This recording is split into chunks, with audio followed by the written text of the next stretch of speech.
Aunt Gentleman by P.G. Wodehouse. Read by Jonathan Cecil. Chapter 1. My attention was drawn to the spots on my chest when I was in my bath, singing, if I remember rightly, the Toreador song from the opera Carmen. They were pink in colour, rather like the first faint flush of dawn, and I viewed them with concern. I am not a fussy man, but I do object to being freckled like a pard, as I once heard Jeeves describe it, a pard, I take it, being something in the order of one of those dogs beginning with D. "Jeeves," I said at the breakfast table, "I've got spots on my chest." "Indeed, sir?" "Pink." "Indeed, sir?" "I don't like them." "A very understandable prejudice, sir. Might I inquire if they itch?" "Sort of." "I would not advocate scratching them." "I disagree with you. You have to take a firm line with spots. Remember what the poet said." "Sir?" "The poet Ogden Nash. The poem he wrote defending the practice of scratching. Who was Barbara Frietchie, Jeeves?" "A lady of some prominence in the American War between the States, sir." "A woman of strong character? One you could rely on?" "So I have always understood, sir." "Well, here's what the poet Nash wrote. I'm greatly attached to Barbara Frietchie. I bet she scratched when she was itchy. But I shall not be content with scratching.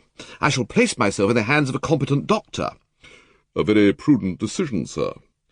The trouble was that, except for measles when I was just starting out, I've always been so fit that I didn't know any doctors.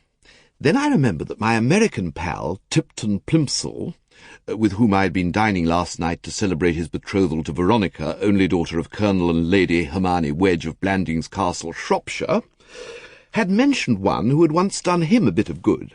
I went to the telephone to get his name and address. Tipton did not answer my ring immediately, and when he did, it was to reproach me for waking him at daybreak.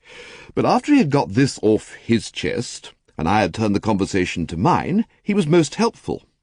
It was with the information I wanted that I returned to Jeeves. "I've just been talking to Mr. Plimsoll, Jeeves, and everything is straight now. He bids me lose no time in establishing contact with a medico of the name of E. Jimpson Murgatroyd.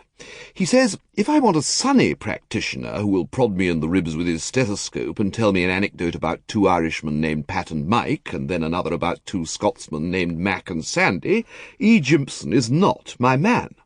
But if what I'm after is someone to cure my spots, he unquestionably is, as he knows his spots from A to Z, and has been treating them since he was so high.